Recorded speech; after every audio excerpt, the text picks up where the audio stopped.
गिरिराज धरण श्रीजी तमरी शरण।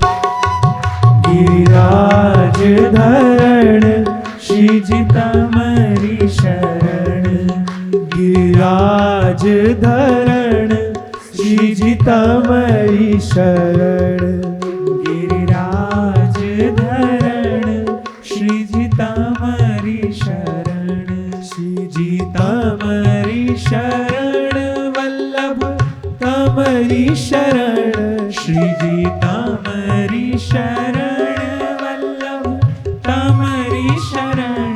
श्रीजी तमरी शरण वल्लभ तमरी शरण। श्रीजी तमरी शरण वल्लभ तमरी शरण। गिरिराज धरण श्रीजी तमरी शरण। श्री गिरिराज धरण श्रीजी तमरी शरण। श्रीजी तमरी शरण वल्लभ तमरी शरण। श्रीजी तमरी शरण वल्लभ तमरी शरण। श्रीजी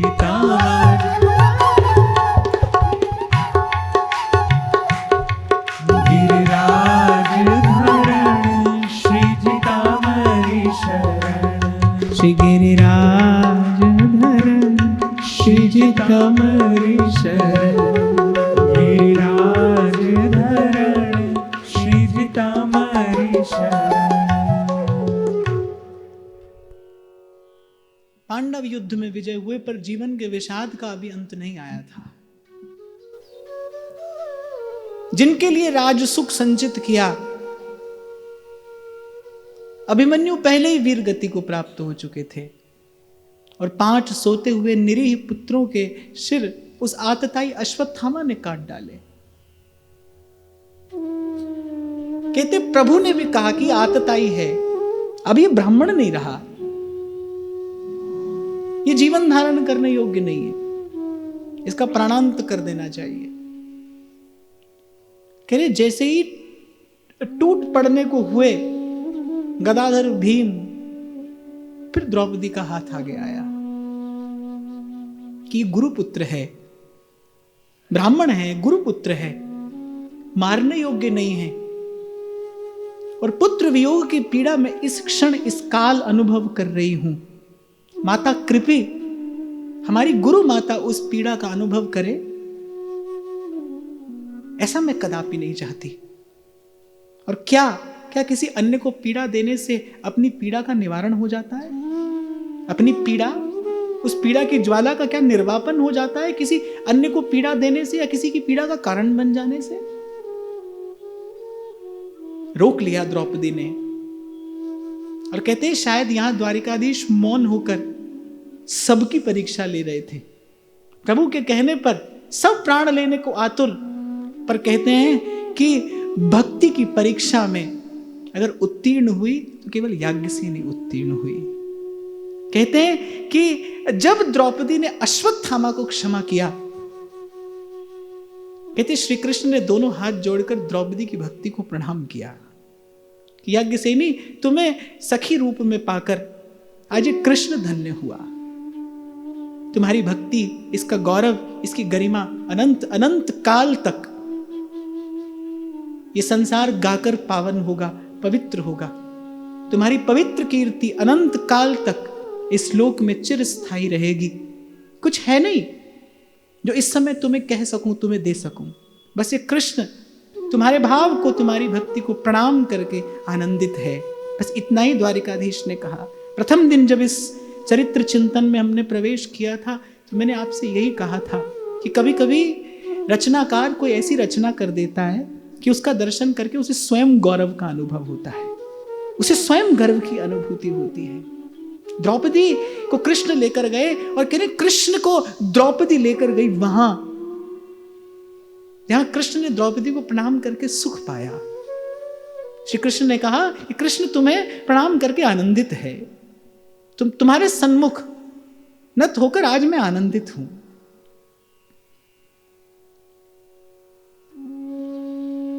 स्वर्गारोहण का समय आया,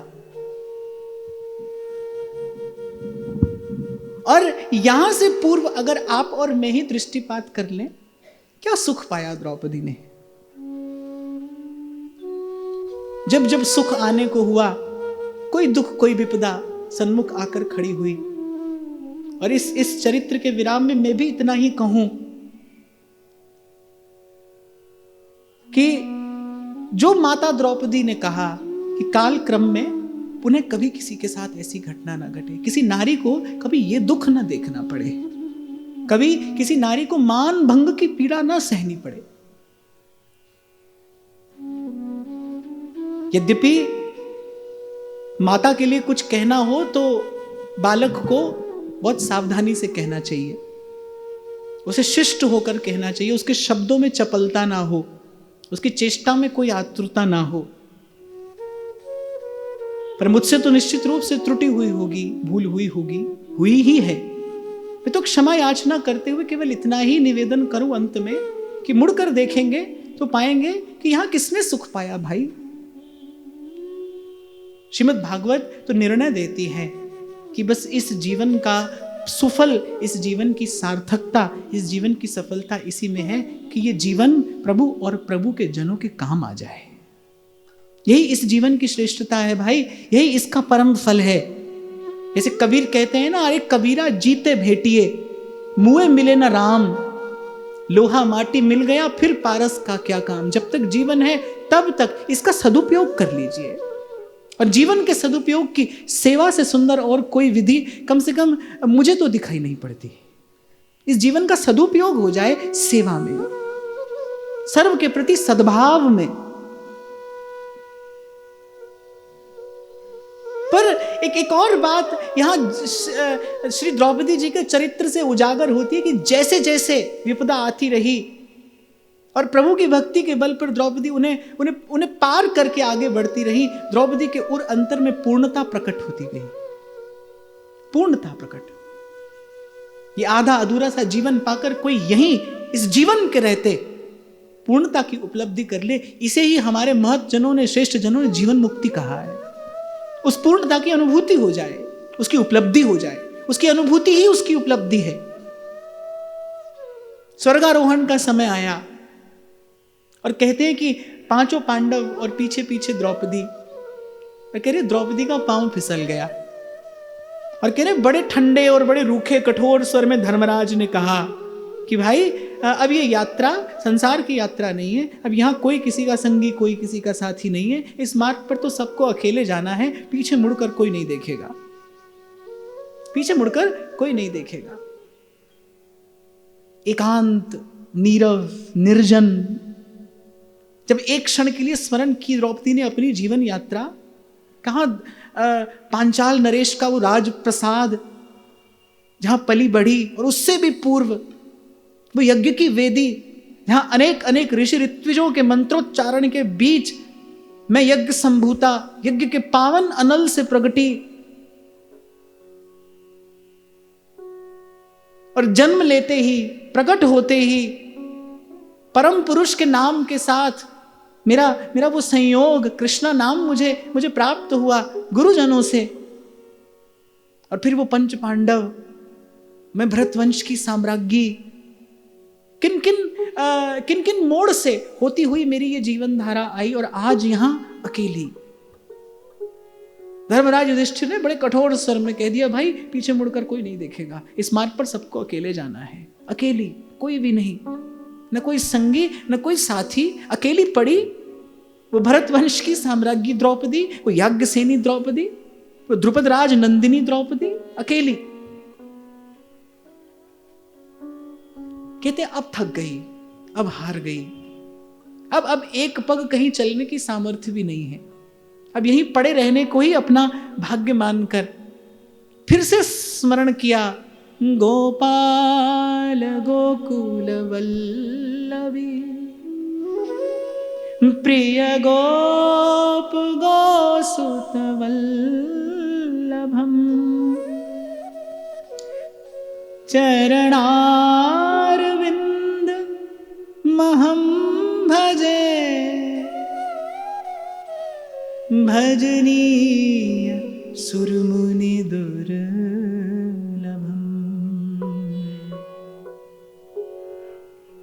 और कोई कहीं से भी उद्भूत होकर कहीं भी आए भाई, पर विश्राम कहाँ है? कहते हैं उस नीरव में जब सब ओर से त्युक्त होकर पड़ी है द्रौपदी वहां, कहते कान में क्या पड़ा? मन को मुरली की धुन का सहारा मिले, तन को यमुना का शीतल किनारा। कहते द्रौपदी की आत्मा ने कहा, द्रौपदी की आत्मा पुकार उठी, वंशी के स्वरनाद से टेरो, मधुर तान से मुझे पुकार। द्रौपदी ने कहा जान लिया मैंने, हे कृष्ण, हे मुरारी, हे वृंदावन बिहारी, कि इस जीव का परम विश्राम तो तुम्हारा प्रेम है, तुम्हारा अनुराग है। आज मुझे समझ में आया, आज मुझे समझ में आया क्यों रुक्मिणी और सत्यभामा प्रभृति पट्ट महिषियों के होते हुए भी तुम ब्रज की गोपांगनाओं का स्मरण किया करते थे। तुम्हें भी यदि कहीं विश्राम मिलता है तो प्रेम में मिलता है, तो क्या आश्चर्य है तुम्हारा अंशभूत जीव भी विश्राम पाए तो उसी प्रेम, उसी भाव में ही पाए। वंशी के स्वरनाद से टेरो, मधुर तान से मुझे पुकारो।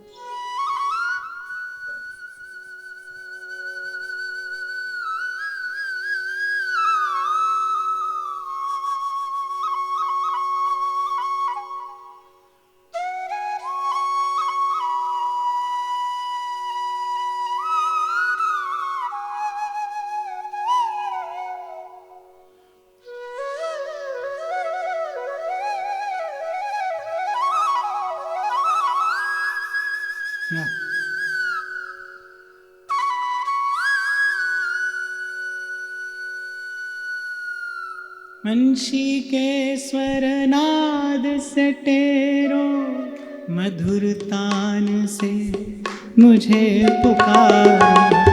वंशी के स्वरनाद से टेरो, मधुर तान से मुझे पुकारो। कभी मुकुंद का स्मरण करती थी, कभी चक्रधारी का, कभी द्वारिकाधीश का स्मरण करती थी और कभी केशव का, पर आज द्रौपदी स्मरण करती है वृंदावन बिहारी। वंशी के स्वरनाद से टेरो, मधुर तान से मुझे पुकार। राधा कृष्ण गोविंद हरि हर, मुरली मनोहर नाम तिहारो। अब सांझ भई गोपाल में, व्याकुल गैया तेरी। अब सांझ भई गोपाल में, व्याकुल गैया तेरी। सुध लो मोरी मोरी, सुध लो मोरी गोपाल में, कोई गैया तेरी। तुम ढूंढो मुझे गोपाल में, कोई गैया तेरी। क्योंकि परिष्कृत हो चुकी थी चेतना। और जैसा कुछ देर पूर्व मैंने आपको निवेदन किया भाई, धर्म की भूमि पर जब कर्म योग का वृक्ष लगता है तब उसमें तत्व ज्ञान का फल आता है, और उस तत्व ज्ञान का फल जीव को प्रेम का परम रस प्रदान करता है। धर्म की भूमि में लगाया कृष्णा ने कर्म योग का वृक्ष, जाना कृष्ण को तत्व से, और फिर परिणाम स्वरूप आज द्रौपदी कहती है प्रभु मैंने जान लिया कि आपका आराध्य, आपका ध्येय स्वरूप यही है। जब आप हाथ में वंशी लिए, जब आप हाथ में वंशी लिए प्रेम का मंत्र फूंक कर जीव को आलापते हैं, क्योंकि आपकी कृपा से आज मैंने ये जाना। भगवान कहते हैं ना, मनुष्याणाम सहस्रेषु कश्चित् यतति सिद्धयः, और यतताम अपि सिद्धानाम कश्चिन् माम वेत्ति तत्वतः। तत्व से कोई जान पाता है, आज आपकी कृपा से आपको तत्व से मैंने जाना है। आप प्रेम स्वरूप हैं प्रभु, आप सच्चिदानंद हैं, आप प्रेम हैं, प्रेम ही आपका विशुद्ध स्वरूप है। आप भी प्रेम में विश्राम पाते हैं और आपका अंशभूत होने से ये जीव भी कभी विश्राम पाएगा तो आपके प्रेम को ही प्राप्त करके पाएगा।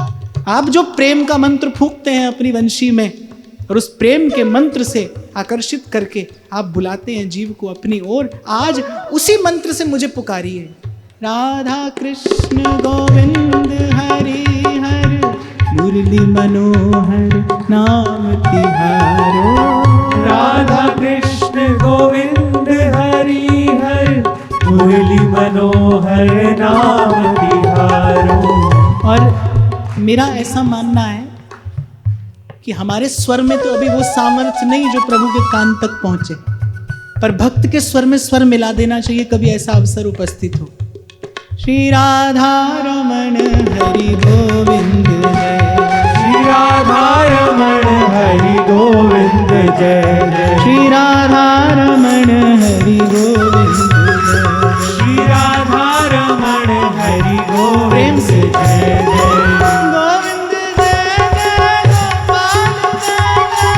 गोविंद जय जय गोपाल जय जय, गोविंद जय जय गोपाल जय जय, गोविंद जय जय गोपाल जय जय, श्री राधा रमण हरि गोविंद जय, श्री राधा रमण हरि गोविंद जय जय, श्री राधा रमण हरि गोविंद जय, श्री राधा रमण हरि गोविंद जय जय। गोविंद जय जय गोपाल जय, हरि बोल, जय जय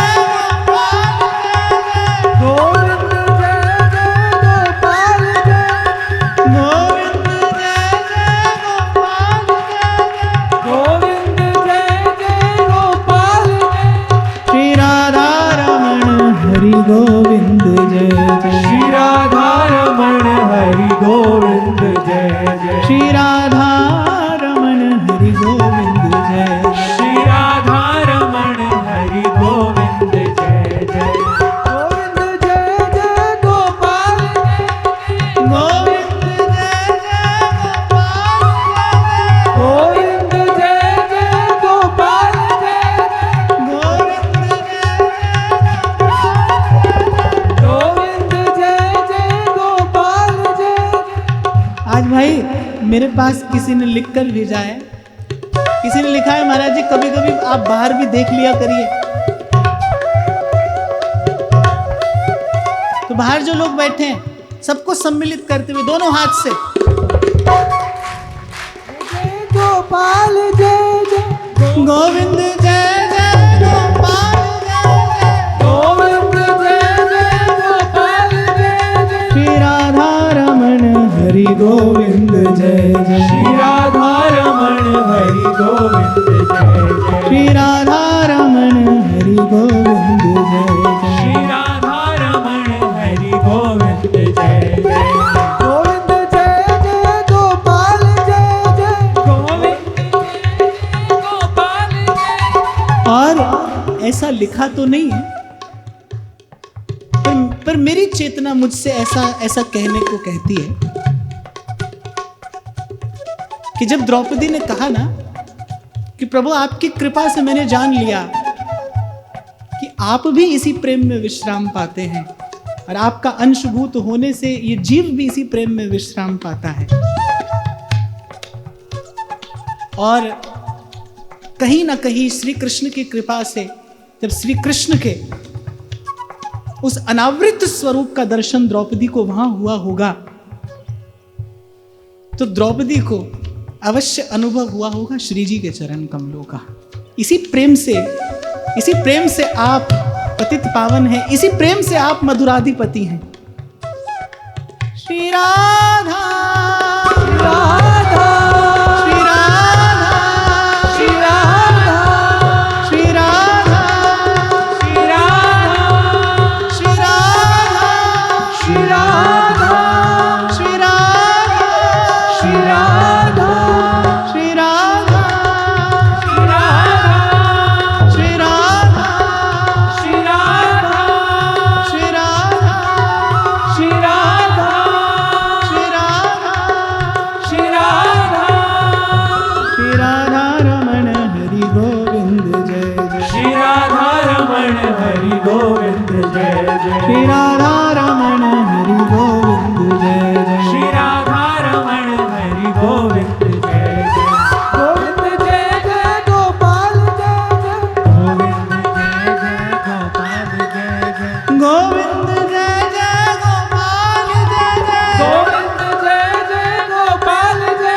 श्री राधा रमण हरि गोविंद जय जय। श्री राधा रमण हरि गोविंद जय जय। श्री राधा रमण हरि गोविंद जय जय। श्री राधा रमण हरि गोविंद जय जय। गोविंद जय जय गोपाल जय जय। गोविंद जय जय गोपाल जय जय। गोविंद जय जय गोपाल जय जय। गोविंद जय जय गोपाल जय जय। श्री राधा रमण हरि गोविंद जय जय। श्री राधा रमण हरि गोविंद जय जय। श्री राधा रमण हरि गोविंद जय जय। श्री राधा रमण हरि गोविंद जय जय। श्री राधा रमण हरि गोविंद जय जय। श्री राधा रमण हरि गोविंद जय जय। जिवे सदैव भज सुंदराणी हरि गोविंद जय जय। नामानि कृष्णस्य मनोहरा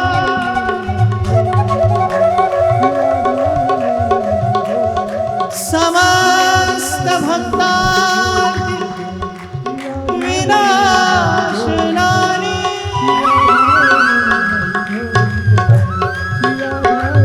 गोविंद दामोदर माधव गोविंद दामोदर माधव।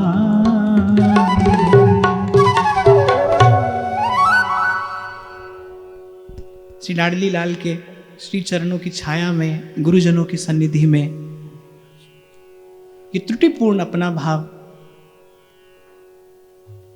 मैं श्री चरणों में निवेदन करने का साहस कर रहा हूं। ऐसा मैंने कहा कि माता के विषय में बालक बोले तो सावधान होकर बोले। गुरुजनों की कृपा से ही जो प्रसाद मुझे प्राप्त हुआ वो मैंने यहाँ से आप सबको निवेदन किया। ये भावना श्री जी के चरणों में निवेदन करता हूँ। महाराज श्री को प्रणाम। महाराज श्री यहाँ पधारे, आपके चरणों में बारंबार प्रणाम। आप सबके हृदय स्थित प्रभु को नमन।